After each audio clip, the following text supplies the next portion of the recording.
আসসালামু আলাইকুম। অষ্টম শ্রেণীর প্রিয় শিক্ষার্থীরা, কোর্স টিকার নতুন একটি ক্লাসে তোমাদের স্বাগতম। আজকের এই ক্লাসে আমি আলোচনা করব তোমাদের অষ্টম শ্রেণীর বার্ষিক পরীক্ষার জন্য বিজ্ঞান বিষয়ের একটি প্রশ্নপত্র নিয়ে। এখানে তোমরা যে প্রশ্নপত্রটি দেখতে পাচ্ছ, এটি হচ্ছে তোমাদের বার্ষিক পরীক্ষার বিজ্ঞান বিষয়ের একটি প্রশ্নপত্র।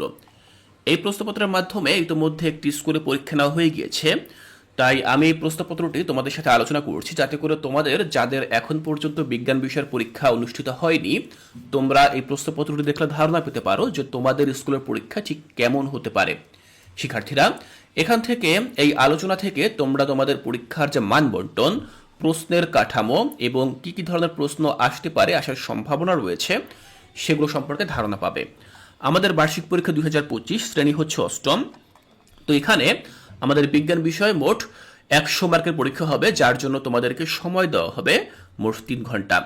তো এখানে তোমরা দেখে নাও যে কি কি ধরনের প্রশ্ন থাকতে পারে। প্রথমে আমরা দেখব আমাদের লিখিত অংশ, তারপরে আমরা আমাদের এমসিকিউ অংশে চলে যাব।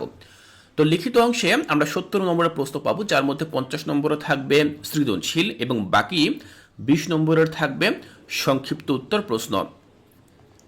তো আমরা এখানে দেখতে পাচ্ছি যে প্রথমে ক বিভাগে আমাদেরকে সৃজনশীল দেওয়া হয়েছে। ক বিভাগে মোট 8টি সৃজনশীল থাকবে, যার মধ্যে প্রথম সৃজনশীল এটি। এরকম সৃজনশীল তোমরা পাবে। এরপর আমরা যদি একটু নিচে যাই, তাহলে আমরা দ্বিতীয় যে সৃজনশীলটি রয়েছে সেই সৃজনশীলটি আমরা পাবো। 3 নম্বর সৃজনশীল এটি। তোমরা এভাবে প্রতিটি সৃজনশীল খুব ভালোভাবে লক্ষ্য করো এবং ধারণা নাও যে বিভিন্ন স্কুলে ঠিক কীরকম প্রশ্ন আসছে। এটি হচ্ছে আমাদের যেই 4 নম্বর সৃজনশীল, সেটি খুব ভালোভাবে লক্ষ্য করো। এরপর এটি হচ্ছে আমাদের 5 নম্বর সৃজনশীল। আমরা পরবর্তী প্রশ্নগুলো দেখব। এটি হচ্ছে আমাদের 6 নম্বর সৃজনশীল, আর এটি হচ্ছে 7 নম্বর সৃজনশীল, 8 নম্বর সৃজনশীল এটি। তো যেহেতু বিজ্ঞান বিষয়ে তোমাদের উদ্দীপকে বেশ পরিবর্তন আসবে, এখানে চিত্রভিত্তিক উদ্দীপক থাকবে, তারপরে ছক ভিত্তিক উদ্দীপক থাকবে, বিভিন্ন বৈচিত্র্যপূর্ণ উদ্দীপক তোমাদেরকে দেওয়া হবে এবং সেগুলোর মধ্য থেকেই কিন্তু সৃজনশীলে তোমাদেরকে প্রশ্ন করা হবে।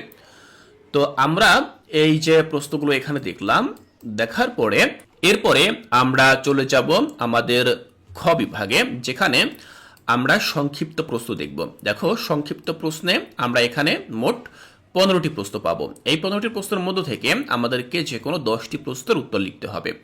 প্রতিটি প্রশ্নের মান হচ্ছে 2 করে। সেক্ষেত্রে আমরা 10টি প্রশ্নের জন্য 20 নম্বর পাবো। তো সংক্ষিপ্ত প্রশ্নে ঠিক কি কি ধরনের প্রশ্ন আসতে পারে তোমরা এক নজরে এখান থেকে দেখে নাও। আমি তোমাদেরকে প্রশ্নগুলো একবার পড়ে শোনাচ্ছি। দেখো, কয় বলা হয়েছে চুনের পানি ঘোলা হওয়ার কারণ কি? খ, কোন পরিবাহীর রোধ 4 ওম হয় কেন? গ, চাঁদ এবং কৃত্রিম উপগ্রহের মধ্যে দুটি পার্থক্য লিখ। ঘ, মাইক্রোপাইল কি? আলোক রশ্মির দিক পরিবর্তনের কারণ কি? NaCl লিটমাস পেপারের বর্ণ পরিবর্তন করতে পারে না কেন?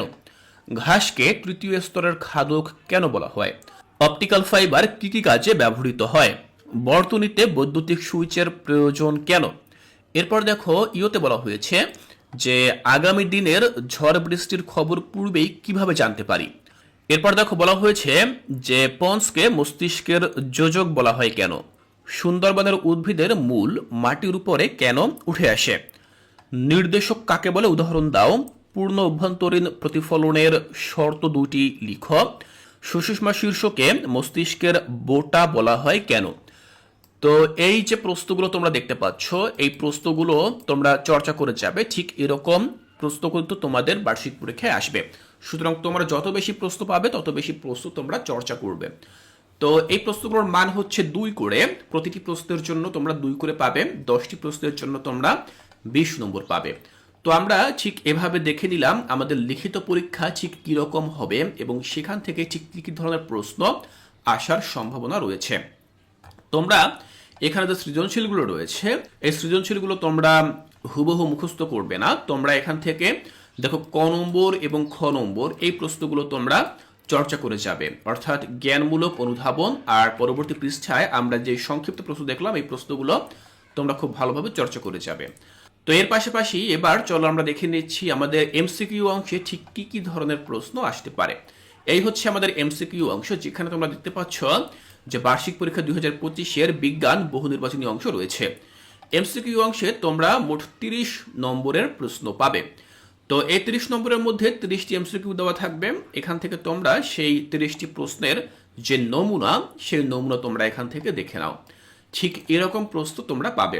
এই হচ্ছে আমাদের এমসিকিউ প্রশ্নগুলো। তোমরা খাতায় নোট করে রাখতে পারো। এখানে কিন্তু অ্যান্সার দাগানো নেই, তোমরা খুঁজে খুঁজে বের করে প্র্যাকটিস করবে। আমরা এখান থেকে পরবর্তী পৃষ্ঠায় পরবর্তী প্রশ্নগুলো এখান থেকে দেখে নিচ্ছি। এই হচ্ছে আমাদের 30 নম্বর পর্যন্ত প্রশ্ন। এই 30টি প্রশ্ন তোমরা খুব ভালোভাবে চর্চা করবে। এর পাশাপাশি তোমাদের মূল বইয়ে আরও যে সকল এমসিকিউগুলো রয়েছে, সেই এমসিকিউগুলো তোমরা খুব ভালোভাবে চর্চা করবে। শিক্ষার্থীরা এখান থেকেই তোমরা কমন পাবে বলে আমি আশা করছি। তো শিক্ষার্থীরা, কোর্স টিকার আজকের এই ক্লাসে আমি তোমাদের সাথে তোমাদের অষ্টম শ্রেণীর বিজ্ঞান বিষয়ের বার্ষিক পরীক্ষার একটি প্রশ্নপত্র নিয়ে আলোচনা করেছি। তোমাদেরকে বুঝিয়ে দিয়েছি যে তোমাদের বার্ষিক পরীক্ষায় বিজ্ঞান বিষয়টি থেকে ঠিক কিরকম প্রশ্নপত্র হবে, তার কাঠামো এবং মানবন্টন কেমন হবে। আমি আশা করছি এখান থেকে তোমাদের বুঝতে আর কোনো অসুবিধা নেই। এর পরবর্তী ক্লাসে আমি পরবর্তী যে সকল পরীক্ষাগুলো রয়েছে সেগুলোর প্রশ্ন নিয়ে আলোচনা করব। তাই কোর্স টিকায় পরবর্তী ক্লাসগুলো দেখার আমন্ত্রণ জানিয়ে আজকের এই ক্লাসটি এখানেই শেষ করছি।